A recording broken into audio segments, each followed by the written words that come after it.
Sebelum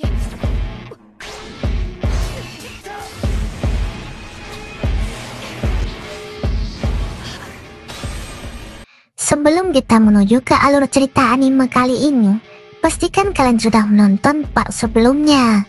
Untuk linknya sudah ada di deskripsi. Oke, jika sudah, langsung saja kita menuju ke alur ceritanya.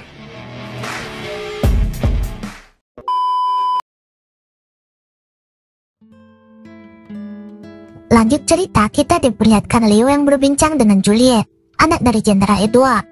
Setelah berhasil menyelesaikan masalah Melnes, Leo pun langsung mencoba untuk menyelesaikan masalah si Edward. Terungkap alasan sebenarnya Edward memutuskan untuk mundur dari pasukan iblis adalah karena pasukan yang dia latih dengan keras kalah bertaruh dengan seekor monster yang kuat. Edward malu setelah mati dan menganggap dirinya telah gagal. Ternyata menurut Juliet, Edward ini selalu menginginkan orang lain menjadi sekuat dirinya. Bahkan prajurit baru yang kalah dari monster itu dianggap kurang berusaha. Juliet juga menambahkan jika ayahnya seharusnya tidak menyamaratakan kekuatan orang lain dengan dirinya, apalagi latar belakang mereka yang berbeda. Karena sudah tidak mempunyai ide lagi untuk merubah ayahnya, Juliet pun meminta bantuan Leo untuk menyadarkan ayahnya. Leo dengan senang hati menerima permintaan itu.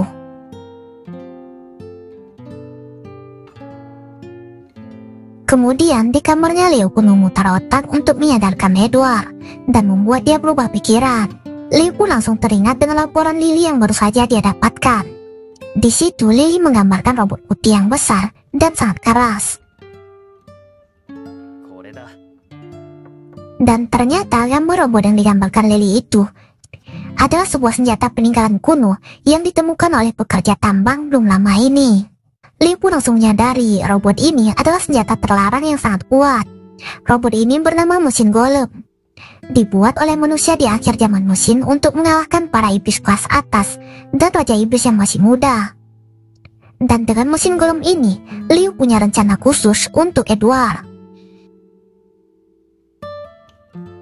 Beberapa hari kemudian, terlihat Edward bersama Juliet sedang mengumpulkan para prajurit bawahannya. Ternyata hari itu si Edward mengumumkan bahwa dia akan berhenti menjadi jenderal dan jabatannya itu akan dilanjutkan oleh Juliet anaknya. Dan ternyata kejadian itu disaksikan oleh Leo yang lagi memakai mode menghilang. Leo di sini sudah menyiapkan mesin golem untuk menyerang Edward dan para bawahannya.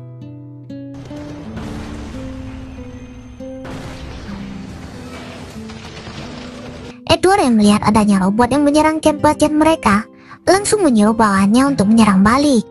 Dengan segera pasukan iblis itu pun langsung menyerang mesin golem dengan senjata seadanya mereka. Dan tentu saja senjata-senjata itu tidak mempan sama sekali untuk melawan robot tersebut. Namun tiba-tiba robot itu berhenti bergerak dan Leo pun menjadi kebingungan. Tidak lama kemudian robot itu pun kembali bergerak dan langsung menyerang mereka menggunakan senjata laser. Leo pun langsung menjadi kaget dikarenakan laser itu memiliki kekuatan yang sangat dahsyat. Dengan segera, Leo langsung mengeluarkan sihirnya untuk melindungi para pasukan iblis.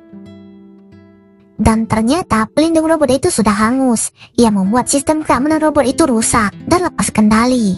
Para prajurit iblis itu pun langsung berlarian. Namun Edward yang tidak mengetahui tentang mesin golem itu memutuskan untuk menyerang. Leo yang melihat tindakan gegabah Edward itu langsung memberitahunya bahwa robot itu adalah senjata kuno. Jika terkena serangannya, sisik naga Edward akan hangus.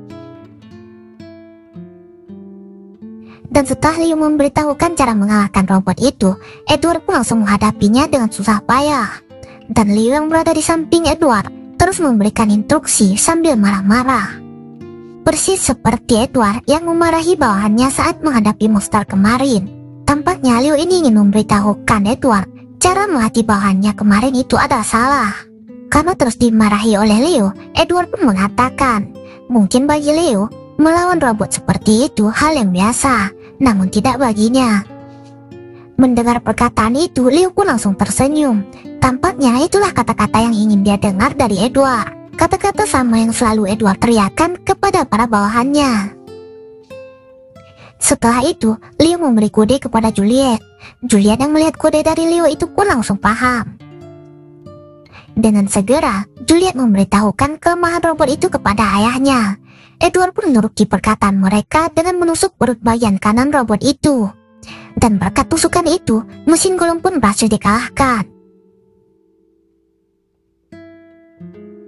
Edward berterima kasih kepada Juliet dan Leo yang sudah memberi dia saran dari tadi.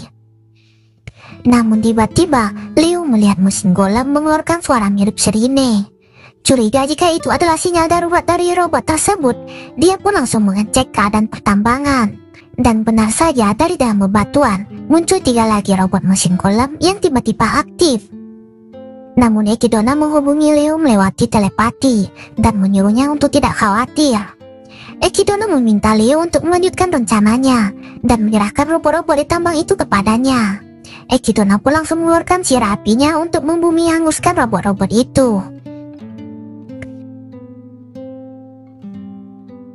Sedangkan Leo kali ini dia harus berakting marah-marah lagi untuk menyadarkan Edward.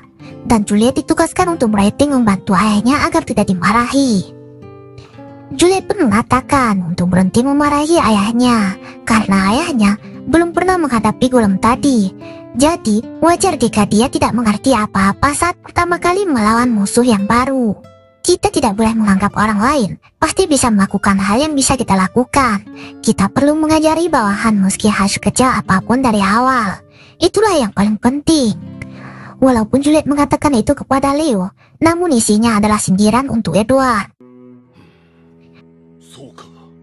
Akhirnya, setelah mendengar perkataan Juliet itu, Edward pun tersadar. Ia langsung berjalan menemui para prajurit bawahannya dan meminta maaf pada mereka.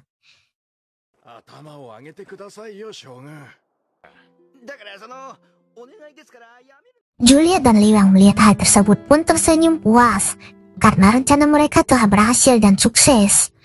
Di sisi lain, Ekidona sepertinya sedang bersenang-senang dengan para golem yang dihadapinya.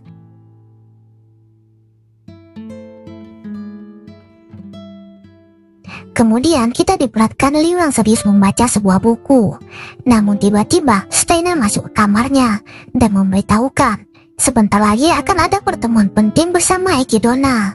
Menurut bocoran dari Steina, di pertemuan itu Ekidona akan mengangkat kesatria unik menjadi pemimpin tinggi.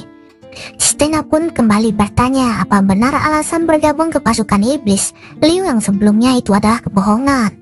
Leo menjawab bahwa dia akan mengatakan alasan sejujurnya kepada mereka nanti saat pertemuan. Leo berjanji tidak akan mengkhianati mereka apapun alasannya. Dan sepertinya di pertemuan nanti Leo juga berencana untuk mengungkapkan identitasnya yang sesungguhnya kepada Ekidona. Kemudian Steina bertanya dengan buku yang dibaca oleh Leo. Buku itu berjudul Ebrat Sang Perantara. Kemudian setelah urusannya selesai, Steina pun keluar dari kamar Leo. Ketika melihat sampul buku tadi, Leo pun teringat tentang kenangannya ribuan tahun yang lalu. Sepertinya si Leo ini kenal secara pribadi dengan Ebrat. Setelah itu kita dibawa ke ingatan Leo pada tahun 2060 di kota Tokyo. Si Ebrat ini adalah bangsa iblis dan ras Im yang pendek. Berbeda jauh dengan gambaran di buku tadi. Berbeda dengan ras iblis lain, ras Im khususnya Ebrat ini adalah iblis yang cinta damai dan bisa diajak kompromi dengan manusia. Ebrat yang merasa terancam itu pun memberitahukan Leo bahwa dia berbeda dengan iblis lain. Ebrat juga memberitahukan alasan ras iblis datang ke dunia manusia.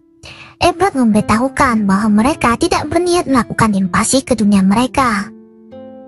Beliau awalnya berencana untuk membuka portal ke sebuah pulau kosong yang tidak berpenghuni untuk ditinggali para iblis. Namun entah mengapa portal itu malah muncul di tengah-tengah kota Tokyo. Dan karena ras orc dan ghoul yang tidak punya otak dan cuma mengandalkan kekerasan, kota Tokyo malah menjadi medan peperangan. Namun berbeda dengan mereka, Edward ini mempunyai keinginan untuk hidup berdampingan dengan manusia. Leo pun berencana untuk membawa Edward kepada pasukan pertahanan agar ia bisa bernegosiasi dengan petinggi manusia. Edward pun sadar bahwa Leo ini berbeda dengan manusia yang lain. Leo memberitahukan namanya dan menyebutkan bahwa dia adalah senjata biologis pembasmi iblis buatan manusia yang disebut Demon Heart Series. Leo juga menambahkan tujuannya diciptakan di dunia ini hanyalah untuk melindungi manusia dan mengalahkan para iblis. Ebrard menjelaskan bahwa dia merasa kasihan membayangkan apa yang akan dilakukan Leo jika peperangan dengan para iblis ini sudah selesai. Leo memang sangat berguna saat berperang melawan iblis. Namun bila semua telah usai dan kembali menjadi damai, maka Leo akan kehilangan pekerjaannya. Tampaknya Ebrard ini sudah memprediksikan dari awal bahwa manusia akan berkhianat kepada Leo. Akhirnya Leo pun paham kalau Ebrard ini mencemaskan keadaan dirinya, akan kehilangan tujuan saat keadaan sudah damai. Pada saat itulah Leo tidak akan punya tempat bernaung lagi dan dilupakan oleh semua orang. Dan kelak mungkin akan tiba hari di mana Leo mempertanyakan alasannya untuk tetap hidup. Setelah itu, kendaraan pasukan penahanan pun telah tiba untuk membawa Ebrard bersama mereka. Akhirnya, dia pun memutuskan untuk tinggal di dunia manusia selamanya.